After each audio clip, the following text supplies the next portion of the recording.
From a secret underground bunker somewhere in the Arizona desert, 40 feet below the Earth's surface, two men, aided by their robotic artificial intelligence, Jennifer, Jennifer, at your service. hide from their wives and kids to discuss man stuff with interesting and unusual people. These men are the Bunker Boys. And here we are, live from the bunker. Once more. Once more, once again with feeling. With feeling? That's what our band director used to say when we were kids. All right, now let's play it once again, one more time, with feeling. As if we didn't play it with feeling the first time. Feeling. No. Oh. You know, that is one song I thought if I ever heard it again, it would drive me off the brink. I got so sick of hearing that song in the 70s. Everywhere you turned, easy listening station. Who sung that? Morris Albert. Really? Mm-hmm. I'll be darned. Feeling. You'd hurt my one remaining feeling.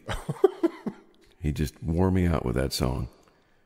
I was so popular. It was just everywhere you turned. That's true. Grocery stores, shopping malls, and every radio station played it. That was a pop station. And you know what? When I hear it today, I go, okay, that was nice. And then I change the station. Change the channel, yeah. It's just, I don't blame you. You know, and it's not a bad song. It's just that I've heard it so many times. Same thing at work. Like when I have the radio going, you're working on tools and everything, and then this song comes, oh no, you go over there, push the button, turn it. Like there are certain songs that just do that for me. Oh, me too. Yeah, I was in the car on the way up here, and my son said, you know, that Linda Ronstadt song you like, I've been cheated, been mistreated, when will I be loved? Mm-hmm. I hate that song. Oh, I go, your why son do you hate said that? Yeah. I said, that's a great rock and roll song. He goes, that doesn't sound like rock and roll to me. He said, I don't know what that is. It sounds country or something. I said, well, the Eagles are country. You like them. Yeah. They're kind of country rock. Country rock, right. It's still rock. But we get into a big argument about that.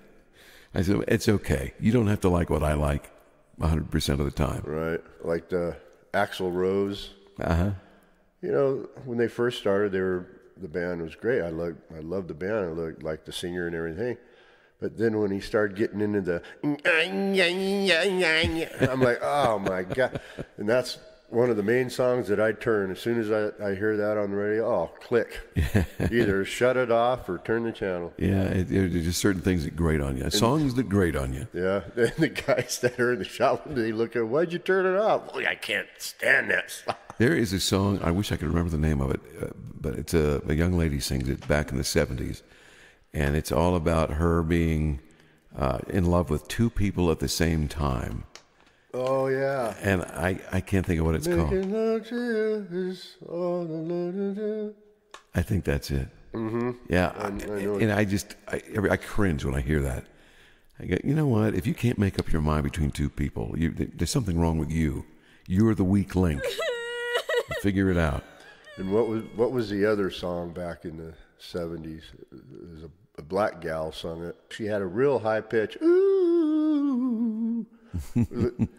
Well, Ring My Bell. I hate that one. Oh, that one too, yeah. And that's all over advertising this year. Sometimes I feel like ringing your bell. I'm just kidding. No, I know what you mean. Jennifer, is everything up to snuff? All systems online. Perfect. Okay. I think we should kick things off. It's been a week since we talked. Mm-hmm. And we're trying to get reacclimated here and get back into the swing of things. You were talking about something that upset you, and I thought, you know what? This is a symptom of what's going on around the country in order to make things seem more reasonably priced. Well, and okay. And like you're getting a value for your dollar. Right. What did you run into that irked you? A brick wall. No. Well, my wife picked up some Kentucky Fried Chicken last night or the other night. Good stuff. Yeah, I love Kentucky Fried Chicken. Yeah. But for a while there, it was too darn expensive to buy. Yeah. You know, so we quit buying it. Last time we bought it was maybe 15 years ago in Lake Havasu. Wow. Uh-huh. So since we've been up here, we haven't, bought it because it was too darn expensive for what you got, you know. Yeah, things aren't cheap, that's for sure. So anyways, they finally came out with this, you know, $20 value meal things that they came out with. And what do you get with that? $20 bucket. Whatever. Okay, remember how the buckets used to be, you know, they were pretty big and, Yeah. you know, full. Feed a family. Yes, Yeah. a real family. Like a family of 4 or 5. Right.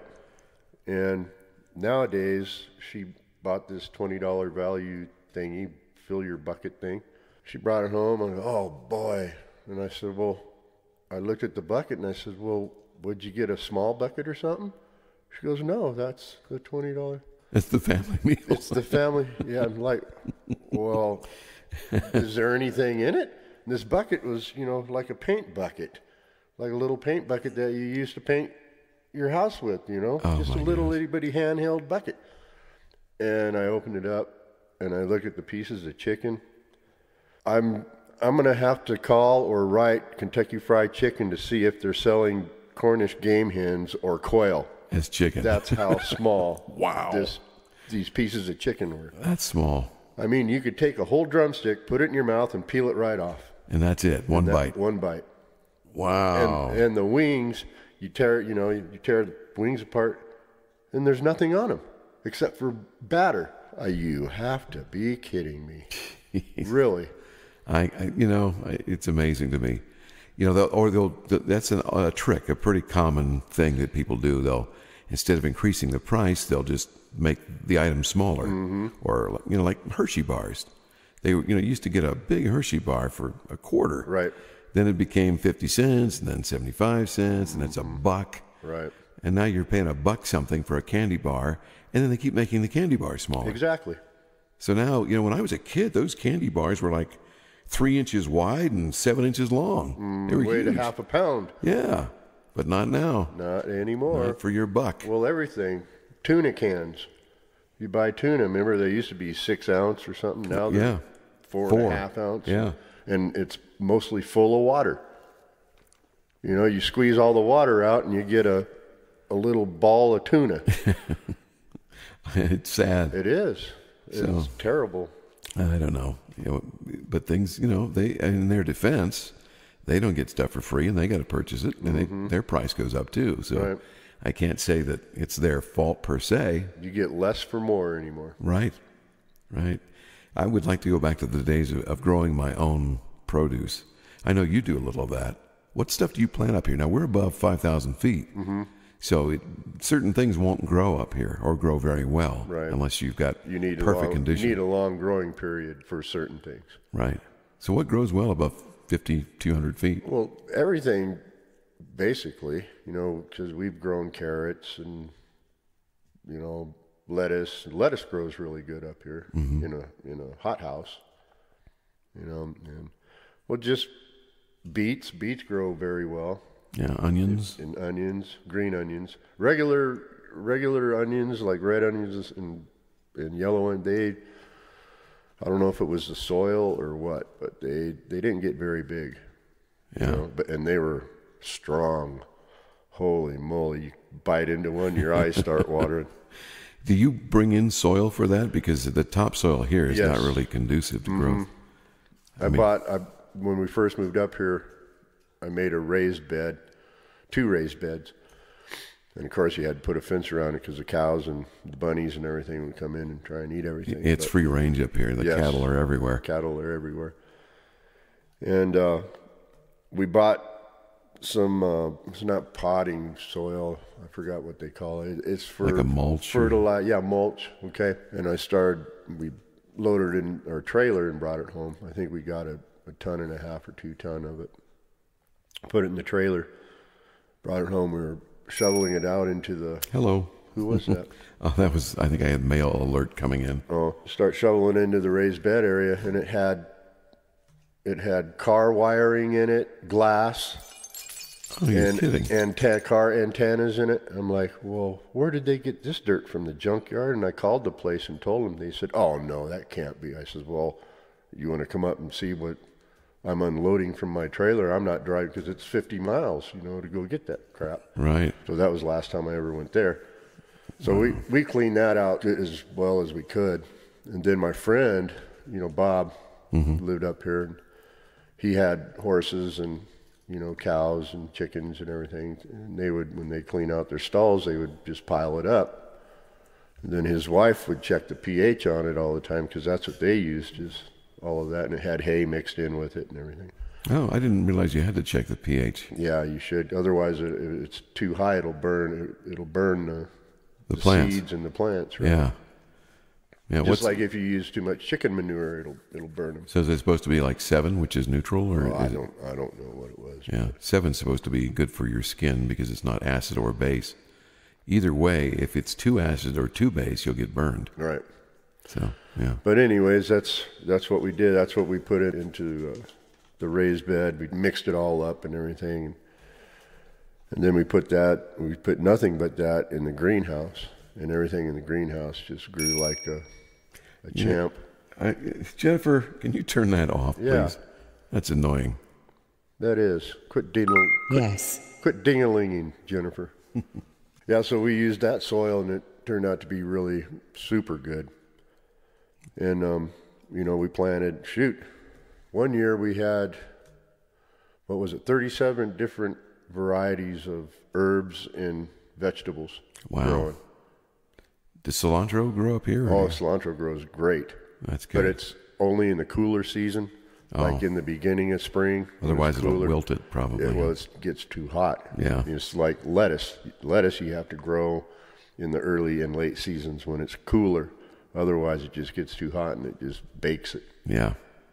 I know you were talking about that little visitor that would come up into your greenhouse and the squirrel. Yeah, eat everything. Oh, he ate the asparagus. He ate all everything. Well, I know you had that one fenced-off area in your yard that was outside the greenhouse, and you had a lot of stuff growing there in pots and whatnot. And I thought, that's a great idea. Right. And then as we talked about that, you said that you see this fence, how it's bent over? The cows are leaning their heads over and grabbing stuff. Yep. I said, those little rats. They were eating the tomato plants, which are bad for them, I heard. You'd think they'd know that. Right. Huh? How would a cow know Well, they that? would call the cow council and... the council, yes. What's good for me, what's not, the cow doctor. But yeah, and finally I had to put barbed wire around the top of the fence. I had to add some more T-posts, taller T-posts. Mm-hmm. Did that work? Yes, it finally worked. We had a bull, a big, this guy was like 2,000 pounds. He was huge. We woke up one morning and I go, hey, Mary, we got a bull trying to get into the fenced off area in the garden. And he's, like you said, that was before we had the barbed wire up. And he's leaning, trying to eat the beet greens, because the beet greens are closer to the fence. And he's pushing on this fence, and he's just bending it over and everything. I go walking out there, hey, get out of here, get out of here. And he stops, he turns around, he looks at me. And he slowly meanders off. No? Just stood there. He looked at me, turned around, resumed, trying to bend the fence over, trying to eat the beet greens. Wow. So I get some little rocks, and I'm throwing rocks at him, and he's just standing there, and I let Mossberg out, and Bella was a puppy then. Well, she was about a year old. That's still a pup. So Bella's really never seen a cow up close like that. She's seen him from the vehicle as we're driving by. Mm-hmm. So she started running after this bull, and the bull, kind of turned around. Hey, well, what are you? He just stood there, and I thought he was going to trample the dog, and Mossberg knew. Mossberg stayed quite a ways away from him because Mossberg had a good run-in with the cow before. So finally, this bull, I kept throwing, and finally I got some bigger rocks, and I started throwing them at the bull, and finally he, got the hint. He got the hint, and he kind of just, looked at me and started doom, doom, doom, doom, down the hill. But we had a few run-ins. One morning I woke up and I'm opened up the blinds in the front room, and I'm looking and, hey, Mary, didn't we have vegetables in the garden last night? Yeah, why? Well, there's none there now. A cow came in and broke the gate and just went in there and leveled everything. Oh, man. Yeah, that's the only bad thing up here, but Oh, and zucchini grows great.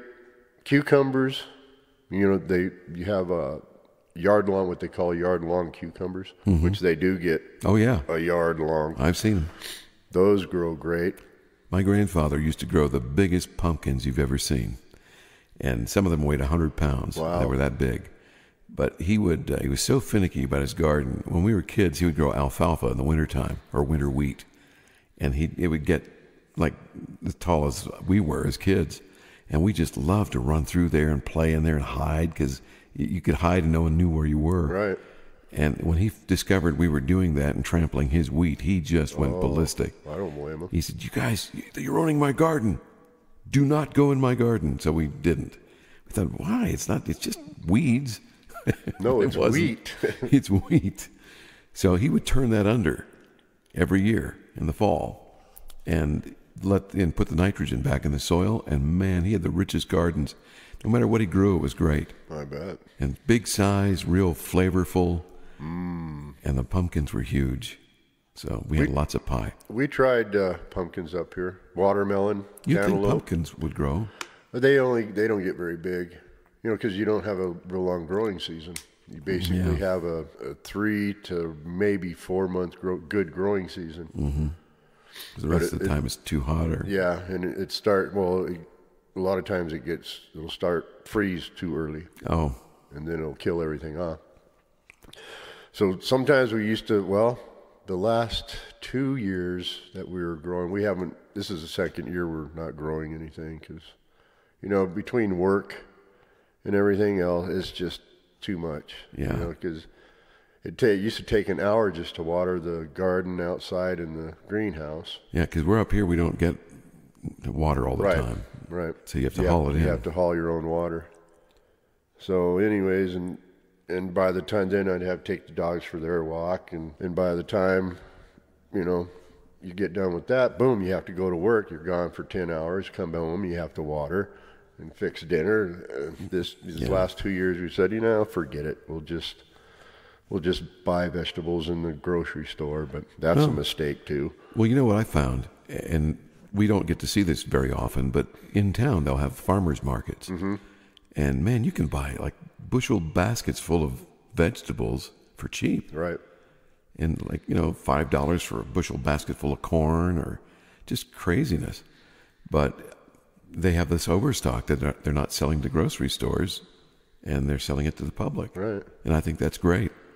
So occasionally we'll get bargains like that, and we'll take advantage of that. When I lived in Long Beach, that's where I used to go and buy all my vegetables at the farmer's market. Mm-hmm.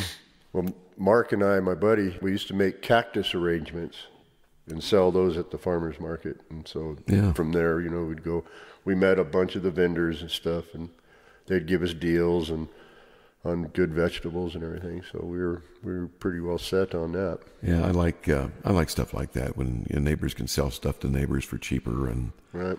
You don't even have to go through the middleman who marks things up. I'll tell you my quick story about markups. When it first hit me as a kid, we used to own a blueberry field in Ohio. Blueberries. And at night, I got so sick of blueberries I could scream. But my dad bought this blueberry farm from the neighbor, and they had basically one big blueberry farm, and it was just too much. The old man that owned it, whom I liked, he was just a great friend of mine when I was a little kid. I'd go over and help him do stuff on his farm and put wood shavings around his plants to keep the weeds down. And his dog was a big St. Bernard that just loved kids. Not for breakfast, but loved kids to play with. And the dog would just come barreling down when he'd see us, or she'd see us, actually. Her name was Gertie. Oh. And just a sweetheart of a dog. Her head was the size of a bear's head. Oh, I bet. And just had a tongue about 6 inches wide or 7 inches wide. But she'd lick your whole face. But she was a sweetheart of a dog. But anyway, he had a lot of good memories down there, and we'd help him out. And Dad got the opportunity when, unfortunately, he came to his demise on the farm. He rolled his tractor over on himself. Oh, boy. And he was trying to get wood shavings to put along the bushes, and the tractor was going up an incline to get these things in the scoop. And he went too far up, and he re-rolled the tractor over on top of himself. Wow. And the big wheel was on his chest. It fell on him, and He suffocated, unfortunately. Oh, that's too bad. And the neighbor saw it happen, and he came running over, and by the time he got there, he was almost expired. He said he couldn't even talk. He had not enough breath in his lungs to say anything, and he was gone. He passed away. So anyway, we ended up buying half the farm from the neighbor lady because she couldn't do all the work, and she didn't want to deal with it anymore. So we worked it, and we sold the berries, and every time in the summertime, July and August was our berry season. End of June, it would start kicking in. The berries would start ripening. And in July, when we had some real hot, humid nights, which is what it required, the berries would ripen, and they were great. They were huge. Some of them were like the size of a 50-cent piece. That's how big they were. And the stuff you see at grocery stores is the size of your little pinky. Right, your baby first fingernail. joint. But we grew them anywhere from nickel size to quarter size to 50-cent piece size, and or not quite 50-cent piece, but bigger than a quarter. Them's are some big berries. Yeah, but most of them were of average size. They were probably as big as your thumb, your first joint in your thumb. I like blueberries. And we would raise money, and my dad says, if you guys help us and work this field, we will save money, and we'll go to Key West this summer, or next summer, We'll go on vacation. So that's what we did, and it was not fun. It was work. What, the vacation? No, the vacation was great, know. but work in the field. Yeah, I guess I should be clear about what I'm talking about.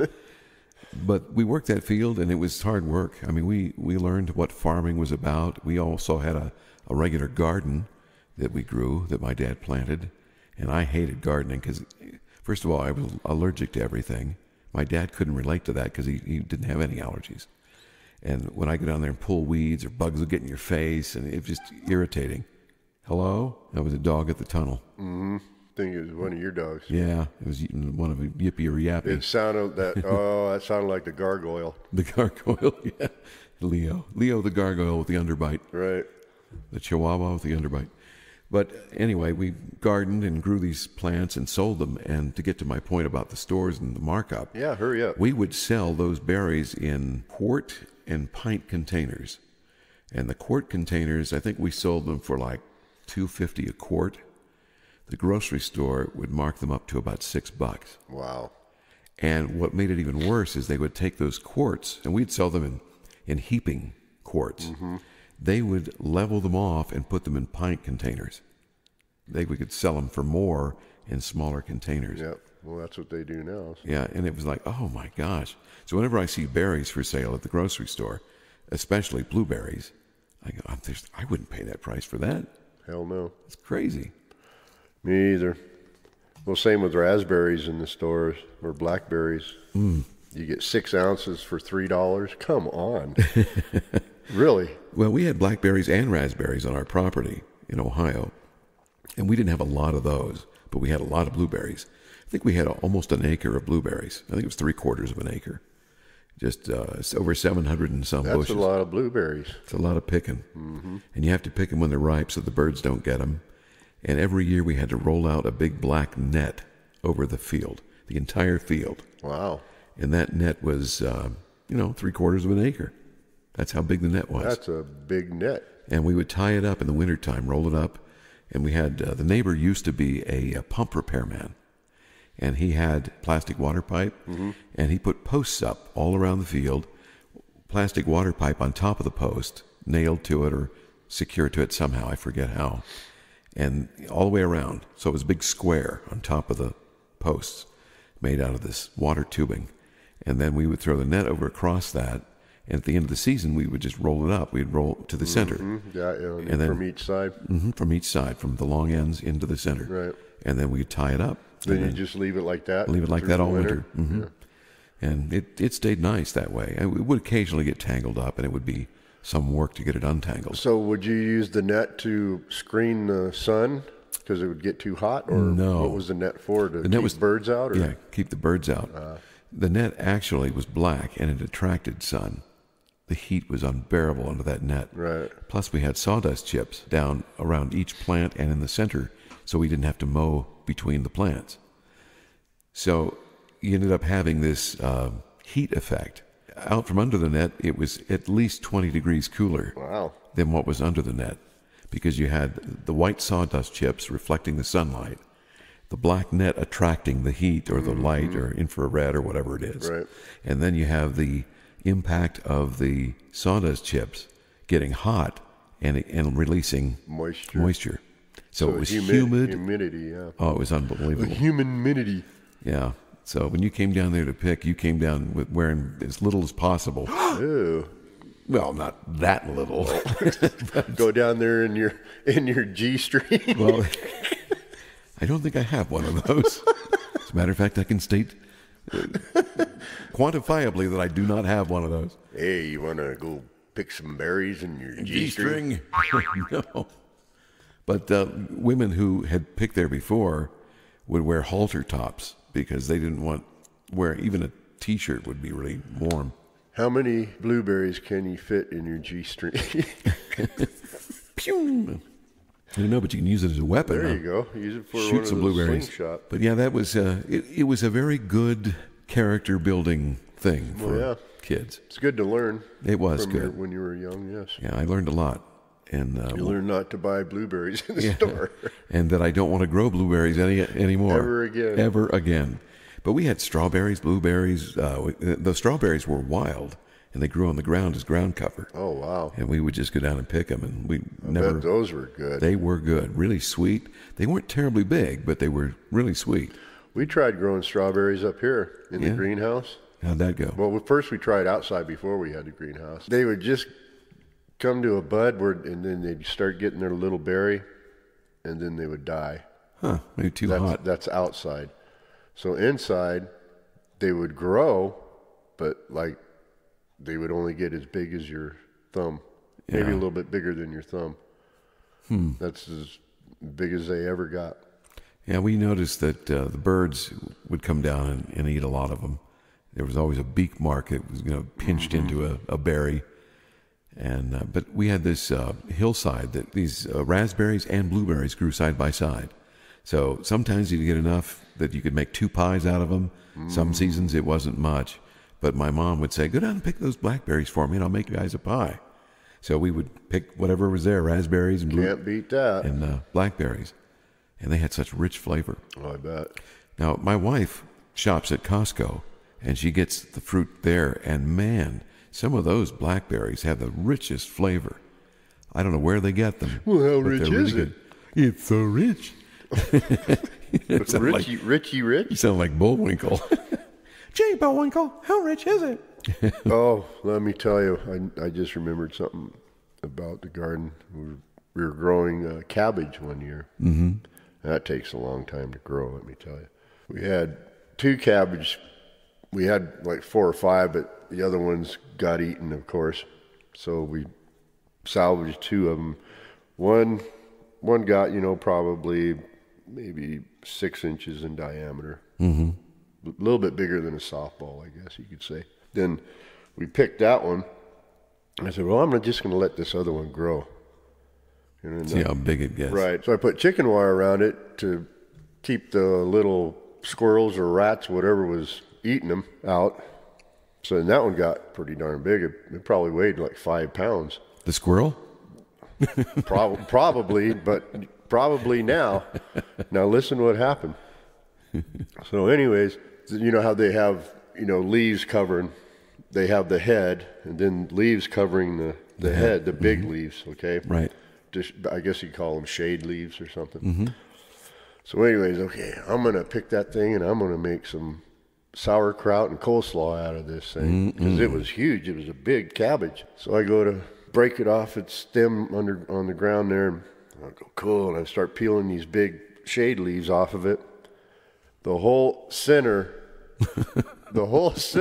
of the cabbage was eaten away. Oh, man. Oh, no. That's disappointing. Really? It was like something went there.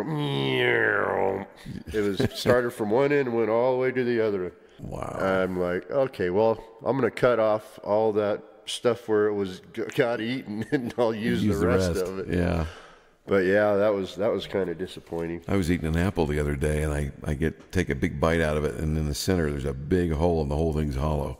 Oh, no kidding. And Was there a worm or something? There must have been. I think it died in there. And scrumptious. so I threw it away. I don't blame you. It always bothers me when I find holes in apples.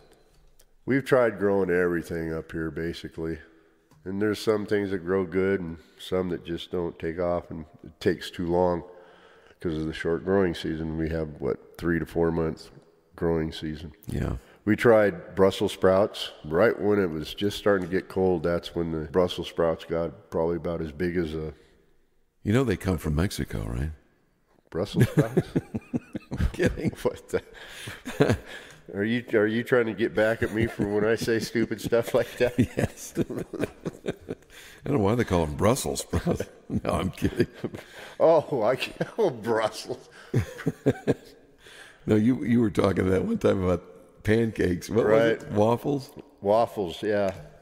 Come from Mexico. Yeah, they originated. Belgian waffles come from Mexico. Yeah, they originated in Mexico, from the manhole covers they used to use to cook them on. Geez, what show was that? That was third show or something. Yeah, I don't think it was that far back, but it was pretty far back.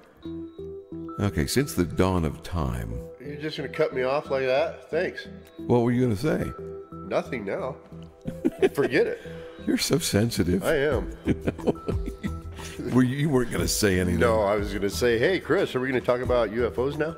Yeah, is the music kind of an indicator? Yes. I think so. Yeah, I was doing some reading about UFOs, and when I was a kid, I used to follow things like Project Blue Book, which is the U.S.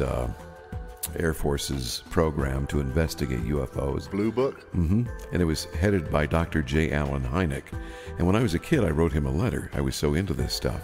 I can't remember if he responded. I think I got something back saying about what Project Blue Book was and how most of the things that were investigated were able to be, determined that it was something other than a spacecraft or something. Right. It was like Venus, or somebody would think that the object was following them, and it was because it was so high in the sky and it was a planet, and they weren't used to seeing it there. Or because people don't realize that planets twinkle. Sometimes they just flash and twinkle. That's what the song's about. Twinkle, twinkle, little star. Right. There you go. That explains it. But It explains it, Ricky. they found that a good chunk of them, and there were a small chunk of them, were not explainable. And that's what Project Blue Book was about, to try to discover what it was of these objects that were discernible, whether they were man-made things or whether they weren't, what it was that couldn't be explained, how many could not be explained. So with that, Hynek would investigate and talk to people, and he would try to get the story, and he'd get the time of day, the date, time of year, when did this happen, how long did it last, where was it in the sky. I mean, everything he could get detail-wise on it. And most of the time it was an airplane, it was a planet, it was some unusual thing like a comet. A firefly. A firefly. I think most people could figure that out. But, most things can be explained. And it's mysterious, and you might not know what it is. It might be an aircraft. In fact, I read a story about the incident at Exeter. I forget how you pronounce that. I think it's Exeter. Is it Exeter? I believe up so. In New Hampshire or somewhere. And somebody saw something, and a policeman saw something, and it was reported to them, and then he saw it too. And he couldn't figure out what it was, and it looked like multiple lights, and then this other light joined it. And it just seemed to be in one spot for a long time, and then it flew off. Were they conversating? Conversating? You're making up words now. Conversing. Conversing? You know how many times I hear that in newscasts? Oh, we were conversating. No, you weren't. You were conversing. I hear those all the time. But they were hooking I'm not up. the only one. You're not the only one. They were flying together. Well, what they discovered was the incident probably was some big C-136 or flying, and another plane joined it to fuel it in midair. Refuel it, right? Midair refuel. Mm-hmm. They were practicing. And that's what they think it was after all these years. Well, that's basically what I saw when I was a kid. You did? My neighborhood. Saw refuel? Now that you're mentioning that, well, we didn't know what it was. Yeah, because they can do it at night or daytime. Right. Just a lot And trickier at night. That's basically what happened it was at night, and we were walking down the street, the sidewalk. Look up. What in the hell is that? And it's just something going. It was flying slow. It wasn't going real fast. And then another thing came up by it, and they both were, and it just went Side like by that side. off into the sunset. Yeah. Or up into the sun was already down, but Yeah. it was weird. We were, But did they used to refuel back then, though, in the 70s? well, this was back in the 60s, I think. Like So 68 or so something they like did that. have all that technology back then, too. Yeah, huh? I guess so. But Hynek was kind of an interesting character. He became a doctor. I don't know what his doctorate Heinrich? was in. Not Heinrich. Hynek. Oh, Hynek. Hynek. And he was a kind of a government debunker. He basically was out to say, well, you didn't see anything. This was what this was. It was a plan. Okay, so And he could prove it. I mean, he was a diffuser. right. And that's what he was hired for. Mm-hmm. Well, after years of investigating these, he realized there was maybe 10% that he could never figure out what it was. And there was physical evidence to back up what the person was telling them. Like maybe a saucer landed, and then it created burn marks in the ground and left. And then there would be residual radiation or burn marks, or plants wouldn't grow there anymore when it used to grow grass in that area. He became a believer by the end of his Career, life, yeah. or his career and his life. He actually believed that there was something going on. He couldn't explain what it was. And he's the guy that created the terminology close encounters, like close encounters of the first kind or third, second, and each one meant something different. And that was his code as to what kind of encounter somebody had. Did you just hit your elbow? Yes, and it hurt. Oh, it's I not hate funny. when that happens. It's not a funny bone. Ow. Why do they call it a funny bone? Ain't too funny when you It hit it. isn't very funny. But, UFOs and what irritates me, and I guess I'm guilty of it to some degree too, is people use the term UFO to describe an alien aircraft from some other world that's visiting ours. They think that's what UFO is. Well, what is it? Well, by definition, it's an unidentified flying object. Okay. It could be anything. Why And didn't you say that in the first place? I said it in the second place. Okay. The second encounter of the first kind. Just saying. Quit pointing your finger at me. There's no boogie on it. It's okay. It's a clean finger. It's not the other finger. But You're right. Yeah, that's true. but there are a certain percentage that are not explainable. And there were a lot of cases that I used to read about as a kid. And what got me interested in this was when I was about 8 years old, we had a neighbor friend that came over and we were talking about satellites. And I think it was around the time that the moon mission was being planned. It was before they went to the moon. So it was probably 67 or 68. And I was talking to my neighbor, our family friend, and he said, well, there are aliens that were picked up in a crash at Roswell, New Mexico in 1947. And they were brought into Wright-Patterson Air Force Base in Ohio. And I'm from Ohio. So You are? that piqued my interest. Hey, I wonder if this newspaper I have anything, because that newspaper I brought over is from 1947. That's right. I was looking through that. Yeah, what's the story on the newspaper? I don't know. No, I mean, you found it somewhere, right? Oh, I was redoing a house, an old house in Long Beach, California. And redoing it. I was redoing the floor. Oh, like pulling up the floorboards? Yeah, it was the floorboards. Floorboards. I was redoing the floorboards on it. Speech, the final frontier. The hardwood floors were warping in some spots, so I had to pull some up and redo it. And there's quite a few newspapers underneath this floor. Huh. And they were just thrown there. Yeah. No reason for them to be No there. reason, probably just trash or something when they were building the place or something. Who knows? Oh, man. Yeah, but that was the best one that I brought over. The other ones were all beat up and tore up and eaten away by mold and everything. But this newspaper was a good one. Yeah, that one's still readable. That's very nice. September 17th, 1947. I don't know. What's it say? It's right there. I don't know. It's too far. Pick it up. Hold on. I'll be right back. So, Okay. yeah, it was Long Beach, California, Wednesday, September 17th, 1947. Price 5 cents. Wow. Who's the what's on the masthead? Who's the paper? Long Beach Press Telegram. I wonder if that's still in existence. It was number 229. And it says, as for the headlines, hurricane rips across south end of Florida. And that's 47. 1947, yes. I know we were talking about the ads and what they had for sale, and how a bed was what, $19? I don't know. Let me look. Let me open it up. You could buy a mattress for $19 and something. It was. Let's see, $19.88, Wow. and you only had to put $2.05 down. I wonder what the income was then. The inner spring mattress was $29.95. And it says right here, for the inner spring mattress and the box spring combination, $39.76. Such a deal. It is. So there was one murder case in there. We got Canada Dry, 15 cents. Per can? Or it was a Per bottle? bottle, the other They didn't bottle. have cans then. No, boy, there's some ugly people in here. They were ugly back then. Maybe just the newsmakers. Oh, here's baseball. Baseball's been very, very good to me. Baseball? Who was playing that? Okay. You could talk about something else while I'm reading this. A long want to. time ago. Yes. In the land of cotton, old times there were filthy rotten. Okay, that's enough. Look away. Filthy rotten. Look away.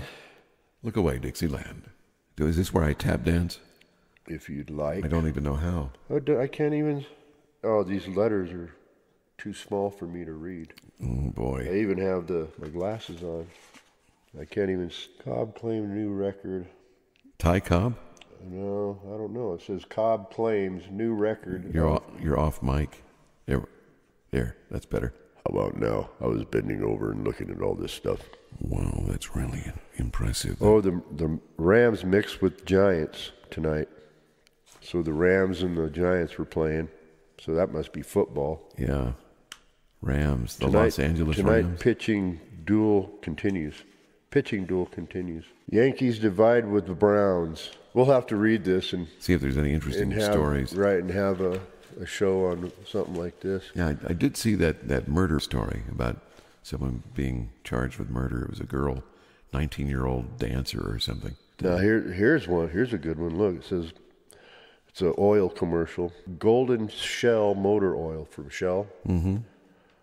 30 cents a quart. But anyways, yeah, what we'll do is we'll kind of look through this, see what any intro. Uh-oh, it's tearing. I know we were talking about some guys that had found some things in the in a house. People had found cash in old lunch boxes. Didn't we talk about those stories? Where somebody found some cash? I don't remember. I remember they found something. It was like, I don't know, $30,000 in cash hidden in a rafter in their wall. When they went to redo the house, that's when they discovered it. Okay, here's a Firestone anniversary sale. The biggest values in our entire history. You could paint a 5-room house for only $41.88. Wow. Mm-hmm.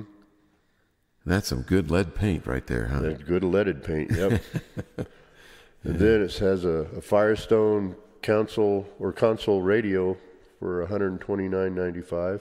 You know what I've been looking at in these shopping applications on my phone? Like OfferUp. I'm a big OfferUp fan. I really enjoy what that app does.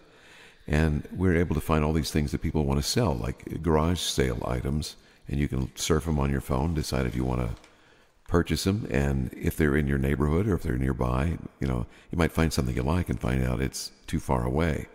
But now they're offering a chance for you to have it mailed to you, have it shipped, and you pay a certain amount of shipping. And if you're willing to do that, then they offer a free money-back guarantee. So in case the person reneges on the item, you still get your money back. So it's kind of a cool thing. So you don't have to leave your house at all. You can buy the purchased item or buy the advertised item and have it shipped to you. So it's pretty cool. Can't beat that. Yeah, but I'm finding a lot of old radios and old things that people don't want anymore, and I really like that old stuff. I've got a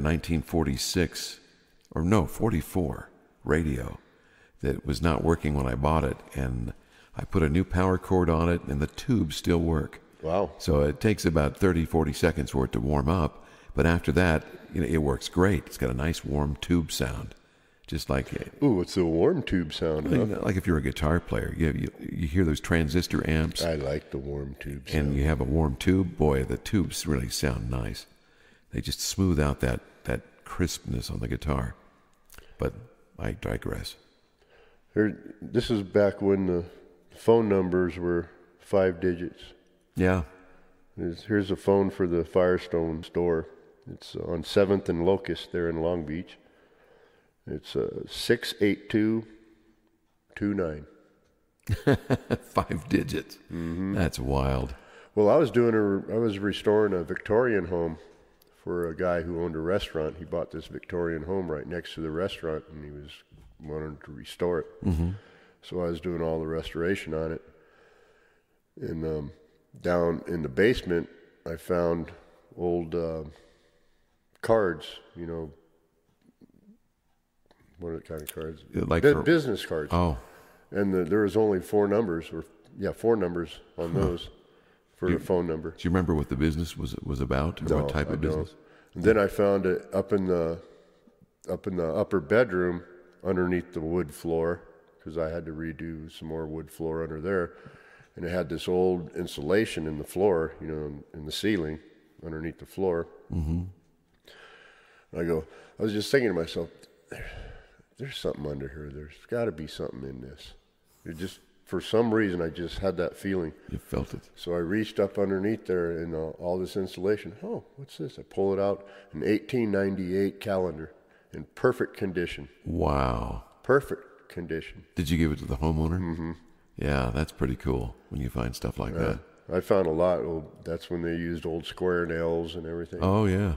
Yeah. Well, that's really turn of the century. Mm-hmm. Yeah, so this house was built, 1870 something, I think it was. No, that's before the cowboy days, really, wasn't it? Because 1880s was the beginning of the end of the cowboys out west. Because the locomotive came out and they had stopped killing the buffalo, I think, by that time. That was the end of the late 1880s. You get a gallon of paint for Sherwin-Williams for $5.45. Now, times have Can't certainly beat that. changed. Yeah. Matter of fact, I was looking up paint because we have to paint the inside and out of our house. $139 for 5 gallons. Oh, my gosh. Hey, you just reminded me of something. I know this wholesale place that paints houses because they manufactured homes, and they sell overrun paint for $5 for 5 gallons. So I will hook you up. Really? Yeah. Yep. And you just have to make a trip down there to look at it and tell us what color you want. Down where? Well, it's down. I'm not driving down to Phoenix. Well, or if we could take pictures. Right now, you'd spend just as much gas driving down there and back as you would to pay for one up here. Or I could take some pictures of it for you and send it to you, because the colors change a little bit on the phone. But if it's something close to what you want, we could pick up a gallon for you, or a 5-gallon container, and see if you like it. Is it interior paint? Interior and exterior. Because I don't use paint on the exterior. I use stain. Oh, yeah, that's right, because you have natural wood. I have cedar siding. Yeah, just a thought. Have you ever... Just a what? Just a thought. Oh, I thought you said something else. I thought you said a thought. Just a thought? I'd have to be from the northeast of... Exactly. You have to be from Rhode Island. Rhode Island. When I was little. Massachusetts. You got a thought. Have you ever heard of Wrath Black Hawk luncheon meat? No. Neither have I, but they have it on sale here. I'll bet it's pretty nasty by now. 1947. Okay, I'm going to take one more page, turn one more. Ooh, wow, look at that crash. I thought you found like Miss San Diego there for a second. Ooh, wow, look at that crash. Hancock gasoline. Have you ever heard of that? Nope. Oh, wait a minute. I have heard of that. Okay, enough of this. Okay, get back to your... Oh, wow, what happened? Well, Something just fall? Mystery. Thunder and Back to the lightning? mystery of UFOs. We kind of got off tangent. We here a got bit. way off. What I was thinking is a lot of the cases, like Betty and Barney Hill. Yeah, have you heard of Betty and Barney Hill? They were a mixed couple. Barney was a black man and Betty a white woman, and that was kind of unusual for the 50s. Mm-hmm. They were married, and I don't know that they had any children. But their niece was talking about their case. They had been driving, and all of a sudden they saw something in the distance. It looked like a flying saucer, and they pulled off the road to watch it. This was in the 50s? This is in the 50s, right, late 50s. And I guess Betty got out of the car first, and then Barney got out and looked at it. They were fascinated, you know. They could tell it was some sort of craft, and it was being intelligently controlled. And as they watched it, they realized that suddenly they were waking up in their car. They thought, well, this is weird. We were just watching something, and now we're waking up in our car, and they don't know what happened. When they looked at their clock, I think there was a few hours had gone by since they pulled the car over. Holy mackerel. So that it was a missing time incident. Right. Which is typical among people who claim to have been abducted. Yep. So From what I've seen, yes. They can't explain where the time went. And it confounds them and sometimes frustrates them to the point of being upset because I don't blame them. They don't understand what happened. And then they usually will find marks or scars on their body where something has been surgically altered, or like a little hole in their skin where something had tested them for something. And the reason they know that is because through hypnosis therapy, they have gotten them to relax and to remember what happened as they relax them into a state of not quite consciousness, and they can retrieve some of these memories. Now, there's some controversy on that, too, because they say there are people that believe in past life regressions. I personally do not believe in past lives. I think you've got one, and that's all you got. People remember things, supposedly, that happened way back in the past or in their past lives. Well, supposedly my brother was from Mongolia. He was a Mongolian warrior. I can believe that. Somehow. In his past life. Is that, you're talking about Paul? Yeah. Yeah? How'd you know? Well, only Paul. Uh-huh. So he had someone actually tell him that? Yeah. Some psychic or psychic, something? Or, yeah. Yeah, and that's, you know, the Bible talks about psychics, and it uses the word soothsayer. And it says that you're not supposed to go to them because they tell you false truths, and they'll tell you enough truth to get you hooked on them, and then they'll manipulate you. And maybe that person's not trying to do it, but the spirit they're in touch with manipulates them. Manipulates. Yes, that too. Manipulates them into doing things that they wouldn't do normally. And through them can manipulate you to do things that you may not want to do normally. Right. And if you believe that you lived a past life, then you start believing in other things, and then you go back to the soothsayer to get more information, and then they tell you this about yourself and that, and you start to believe things. You go back to the soothsayer. Soothsayer. What? What did you say? No, soothsayer. Oh. You're being soothed by the words they're saying. Soothsayer. Soothsayer. Say that 10 times. It's hard. I can't even say it 3 times. So through manipulation, you end up doing the evil one's plan instead of what God's plan is for you. So you shouldn't go to them because they manipulate you. Right, I can see that. Yeah, and it becomes sort of a possession type thing. It can turn into a possession. So anyways, getting back to Barney and Betty. Yeah, so the point is, you can't necessarily rely on hypnosis therapy because it's, even though it works or seems to work, we don't know what the truth really is. Did they go to a soothsayer? Yeah, no, they went to a hypnosis therapist, and that person took them back to that night in their memory and allowed them to remember what they say happened. And what they do remember comes back as some sort of abduction, where they are taken into this spacecraft and they're flown all over, our solar system. And Betty actually drew a star map and said, this is what they showed me on the screen. This is what they say is this star, and this star, and this is where they say they're from.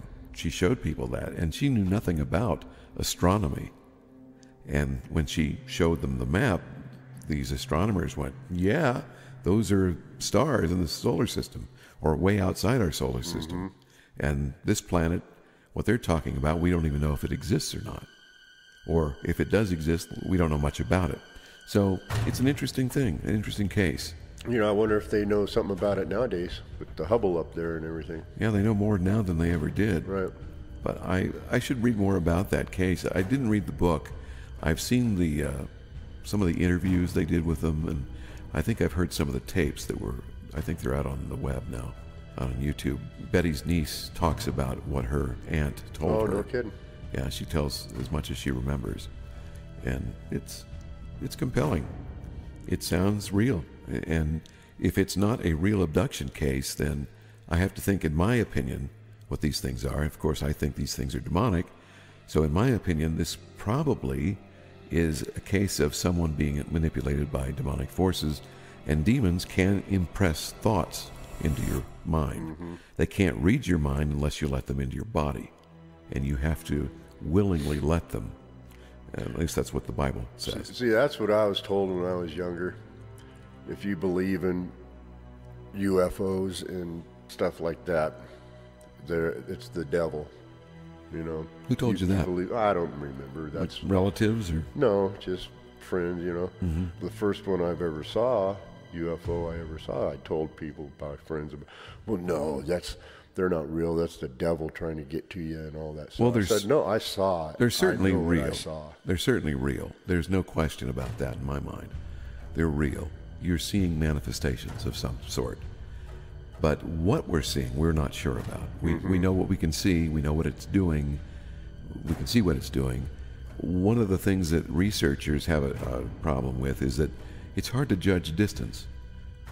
Like, you don't know how large something really is when you're looking at it from a distance. If you look at a star, we have no idea. What was that? I'm looking. See how large it is. You're horrible. And that's what I like about you. But you don't know from a distance how big something is. Like a plane. You can see a plane flying across the sky, and it looks like a light at night. I mean, you don't know how big that is. Right. That's very true. And like that thing we saw over the trees, over the neighbor's yard, that pulsing, glowing red ball of light. Mm-hmm. To me, it looked like the size of a basketball at maybe a quarter mile away. And it could have been larger. Maybe it had to be larger, maybe, if it was that big at a quarter mile. But I'm guessing it's a quarter mile away. Maybe it was a beach ball. If it was, they filled it with helium and painted it and lighted it up some special way. But I could not tell you what that was. And isn't that weird? I really can't tell you the distance, because when something is in the air, it's hard to tell distance. I wish you would have called me that night. Yeah, I wished I would have too. But by the time I would have called you, it would have been gone. It was we could only see it for like 30 seconds. I'll be darned. And then I turned away to talk to them about it. I go, "What do you think that is?" And we look up again, and it's not there. Because of where you say from your house where you were pointing, it would have been right in front of my house. Yeah, it would have been. It would have been right in front of your house. But it would have been across the street. Right, it would have been across the road. Right. So people aren't lying about this stuff. They're seeing what they're seeing. But what they're seeing, we don't know. Exactly. We have no more information now than when people started painting these things on cave walls. Exactly. And Byzantine era paintings where you see pictures of Jesus, and in the background you've got a UFO. Byzantine? Yeah, that's the time period. Well, you come out with big words. I know. How do you memorize all those big words? I just read a lot. I don't know. You see them often enough, you remember. But ask me what I had for lunch yesterday, I couldn't tell you. Well, what did you have for lunch? Couldn't tell you.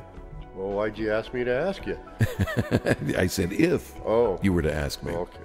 No, you said ask me what I had for lunch. Oh, maybe I did. Okay. Not if. I thought I said if. I don't know, you might have. Or as they say in Ohio, irregardless of that fact. Irregardless. Which is not a word. Irrigation? Regardless of that fact. But, I mean, we're not going to solve this stuff. I don't think. Not yet, anyways. I don't think we're going to ever resolve it. But it is interesting conversation, and it's interesting scientifically as well as, I agree. I want to see some more, tell you the truth. I haven't been stargazing for a while, so I haven't really. We really need to get a good telescope. We need to get a decent one. I wish that one that your brother-in-law gave you was working. Yeah, the eyepiece was missing. I couldn't find one that would fit it. They just don't make them. But I would love to do that. There was no way to rig the other one that you got, huh? No. I'll be darned, that sucks. And then I saw almost that same telescope for sale for like $60 or $70, and I just didn't want to part with that kind of money. I don't blame you. But It was at a yard sale. Damn cheapskate. No, I caught that. I'm just kidding. I tried to say it under my breath, but the mic caught it. But, we'll just keep talking to people that have seen them. Maybe we'll pick up more clues and figure out what something is. Well, I wish somebody would call in or something. Don't you have her, or write in? Yeah, you can email us. Email, yeah. Yeah, if you've seen something, write us in the email. We'll talk to you. I'd love to talk to you. And then can't you could even get them up on... We could record it. Right, Yeah. get them on the show. Call you on the phone and put you on the show. Don't be bashful to talk about it either. Yeah, I'm okay with that. Because I don't want to be the only one here that ever saw anything like that. Me too. I have some feelers out for some people that have seen ghosts. Yes, feelers. Like ants have on their head. Yeah. I knew you were going to do the Dewey Bopper thing. Hopefully that will transpire into something and we'll get an interview. There's a couple ladies that I know that have seen some ghosts, and right now they don't even like talking about it because it weirds them out. And we'd have to do the interview, of course, during the day so they don't get weirded out, but some of them are just sensitive about it. Mm-hmm. And the more they talk about it, the more they feel that it's going to affect their life, so they don't like talking about it. That doesn't bother me none. No. I mean, you see what you see. I saw right? Howdy Doody once, and then... Where was Buffalo Bob is what I want to know. Next door in the other place. But no, the very first one I saw was right after my son was born. It wasn't a whole ghost either. It was like... A half ghost? Yeah, it was from like the abdomen up. Oh. And it was ox blood red. Really? Yeah. That's a weird thing. See, but what happened was my girlfriend's brother-in-law back then, he was in the Army or Marines, I think he was. And they got in a Jeep crash and he passed away. Mm-hmm. So this was in the 70s. So, and they were all upset, of course, blah, blah, blah, blah, blah, blah. Then maybe a year passed, a year went by. I never met the guy. But we were laying in bed. My son was just a baby, he was a few months old. And laying sleeping in bed. And I just woke up and looked at the foot of the bed, and here's this figure. And I'm like, what in the world is this? And it's a half of a body. It was just like... And where was it positioned? At the foot of the bed. So it was on the bed? No, not on the bed. It was up in the air at the foot of the bed. And it was just the torso? Just the torso from the belly button up, basically. And it was looking at you? You couldn't really see any facial features.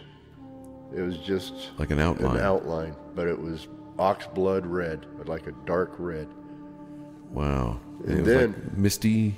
Yeah, kind of. Yeah. It wasn't real sharp edges on it. It was just, like you said, kind of fuzzy outline. So anyways, a couple months after that, they had a seance. They had this lady come in and do it. Now listen.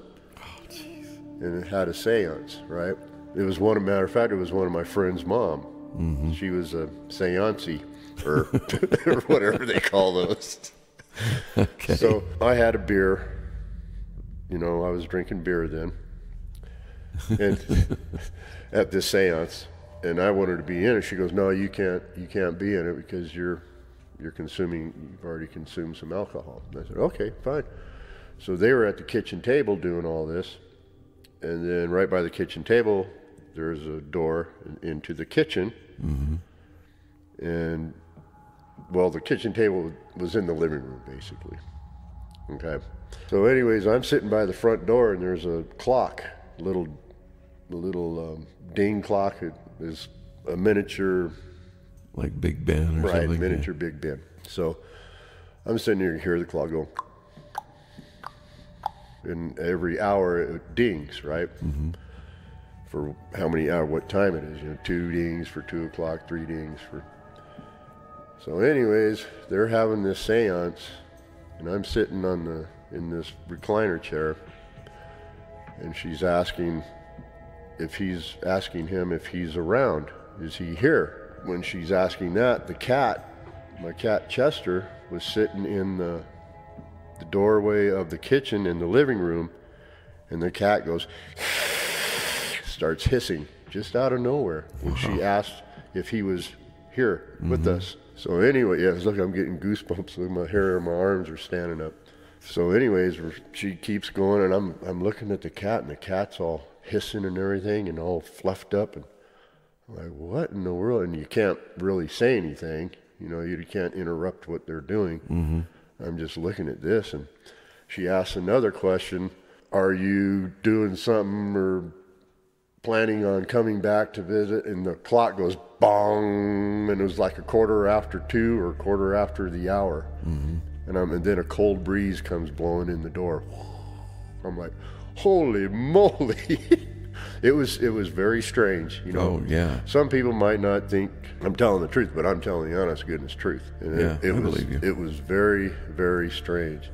And then I told her, I says, yeah, I saw something. I woke up out of a dead sleep, and I saw this image in front of me. It was only a half an image of a person, from the belly up, and it was oxblood red. She goes, and that's how they come a lot of times they come to see you like that. That's how they are. And this is a guy you never knew. There was a lady. No, I never knew him. No. Right. But it was a lady, the seance-y lady. Or And whatever. they think it was the guy they were trying to contact. Right. then. Mm-hmm. Yeah.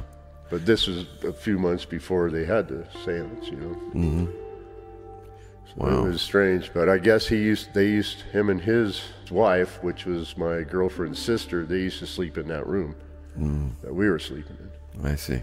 Yeah. And Strange things, huh? yeah. Well, my thought on that is you should not ever take part in a seance, because the Bible says it's not good for you to do that, because you can attract all sorts of demonic things. Mm-hmm. Well, then we talked about the Ouija board too. Yeah, Ouija board's the same thing. Yeah. It's a gateway. The thing itself is a tool. It's not harmful in itself. However, if it's been used for something like a seance, or like communicating with the quote-unquote dead, which I don't believe happens, it opens a gateway to demons, and the demons can then attach themselves to physical objects in your house. So it can attach to the board, so wherever the board goes, the demon can go. If you bring that board into somebody else's house, a demon can attach to that house. So you really don't want to do that. And it's really, you just don't play with the spirit world. Now, what happens if it attaches to a piece of fruit or something and you eat the fruit? Well, I don't know. And then you can become possessed, I suppose. So then So you just have to... you have a possessed apple in you. Yeah. The thing is, you just don't mess with that stuff. Right. And that you let God be a part of you, and you ask him into your heart so that nothing else can get into your body. And as long as you trust Except and for believe in what you him, eat. except for what you eat. And then even if you do eat something that's tainted like that, God cleanses it, and you don't have to worry about it. So, Oh, is that how that works? well, he prevents it from ever happening. I really believe this. I mean, with all my heart, that this is evil. And there are such things as evil. There's such things as evil yeah. people. Oh, yes. And usually evil people have been taken over by evil spirits. Mm-hmm. And evil spirits are not dead people. You cannot communicate with the dead once they're dead. The Bible specifically says that once a person is dead, his thoughts, his ambitions, his wants and desires also die with him. And he cannot communicate with this world again. So he's cut off. So if that is true, and you are not able to communicate with the dead, who then are you communicating with? I don't know. Demonic entities. That's who it is. Because they exist, and they've been around longer than people. Since before people. They were invented long before man was. And they were here on this planet long before man was. And they can take physical shape, and they can take spiritual shape. They can kind of manipulate themselves. And when they do that, being that they can take different shapes and that they're spirit material, they can do things that man cannot do. And so it confounds us when you ask in a seance, let me talk to dear departed Aunt Martha, and I'm going to ask a question that only dear Aunt Martha would know. Well, when dear Aunt Martha was alive, there were demons that were alive around her. There are demons here now. They don't manifest themselves because God protects you from them if you believe and trust in him.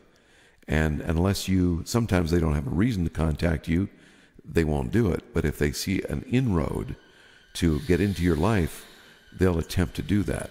And then people will say, well, why would they do that? Because several reasons. One of them, the biggest reason is, if they can tear you down and tear you away from God, they're kind of jealous of your relationship with Him, or what your potential relationship is. And you're made in the image of God. You look like Him, you have the same characteristics, and you have a spirit and a physical presence, whereas demons have only a spiritual presence.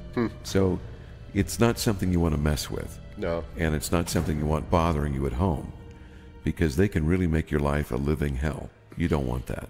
And they're hard to get rid of. And on that note, Arthel, do you get uncomfortable when we talk about this stuff? No, it's just boring. You think it's boring? I think so. I don't think it's boring at all. Because I've heard it 900 times. Well, from you. Yeah. But see, it bears repeating if people still believe that this stuff is talking to the dead. Yeah. And I think it's fascinating. I mean, there's a spirit world out there we know nothing about, and we're trying to learn about it.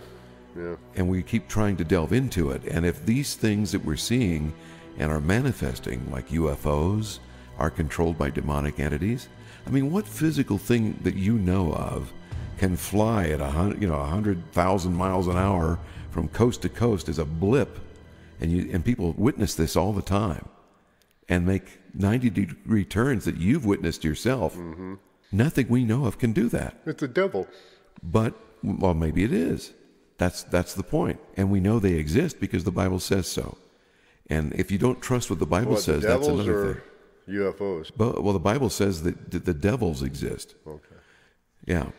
And the Bible does make reference to other beings that God has created, other worlds, it says. It doesn't say beings, it says other worlds. Now, a world could be like a planet. That doesn't mean it's inhabited, but other worlds is what the book says. Mm-hmm. Now, the only other life form are angels that have been created. And for those of you that don't know this, fallen angels are considered the devils that that people are haunted by today. So back to the Dear Aunt Martha story. So you're in a seance, you're talking to what you think is Dear Aunt Martha, and you're saying, well, it has to be her because she answered that question that only she and I knew. Yeah. Well, that's not true, because what you don't see is the spirit world all around you right now. And there are spirits, they were around Aunt Martha then. They could have overheard that conversation, and since they never die, they pass it along to the other demons. And maybe there's a demon. Hey, George, you hear Aunt Martha? Yeah. Yeah, that secret. Maybe we could use We could use that later. Yeah. Keep it in your notebook. Yeah. Keep it close to your skirt there. No, and that's the point. That's what I think these things are. I think, since they've been around forever, they harbor these things until they need them, and they can use them against you. And there's only a finite number of them, the same ones that were fallen from the time that Satan was cast out of heaven. From that perspective, to me, it's interesting. Right. Because it is a mystery. We don't know what they are. I'm sorry for calling you boring. No, I don't. You're entitled to your opinion. But the reason I ask you that is because I saw your eyes glaze over. I know. And every time I go there, you go, But see, that's the sore spot with people. They don't want to trust what the Bible says. And I'm coming from the point of view that book is the ultimate truth. No matter what someone tells me, I don't believe anything else. You believe in what you believe in, and that's it. Yeah. So do I. I believe in what I believe in, too. And I respect that. And that's it. And that's it. So that, I guess, puts a cap on that. Pulled it down over your eyes, buddy. Well, and I apologize if other people think this is boring. But no, I think I'm just saying it was boring because you told it to me. I've heard it 15 times before. So, but we have, you have to get the word out that this is not something to play with. No, it isn't. I mean, Father Malachi Martin used to go in and exorcise demons, and he sometimes was attacked himself doing it, and he was a man of God. Yeah, so that's true, huh? You have to be very careful. Malachi Martin. It could end your life. It could be that serious. Hey. On a lighter note. On an ending note here, on the strange but true facts, it says here, our eyes are always the same size from birth, but our nose and ears never stop growing. So listen, people. Especially some of us who because your ears get bigger We could be able to listen better. Right. Oh, the better to listen to you better with, my dear. Yes. And your nose gets bigger too for sniffing you. Yeah, something like that. Sniffing something out. Or well, I thought when you lied, your nose got bigger. Oh, Pinocchio, you're right. So there's a quandary there. A what? Just a thought. A what? You know, it's another big word. A fondry. Look it up in your Funkin' Wagnalls. Is it a fondry? Quandary. Oh, quandary. Quandary. Oh, never heard QU. of it. I never heard of it. QU too. And on that note, we're going to wish you a fond farewell. Back to you, Arthel. We are the Bunker Boys. I'm Chris. I'm Garth. Good evening. Bye-bye.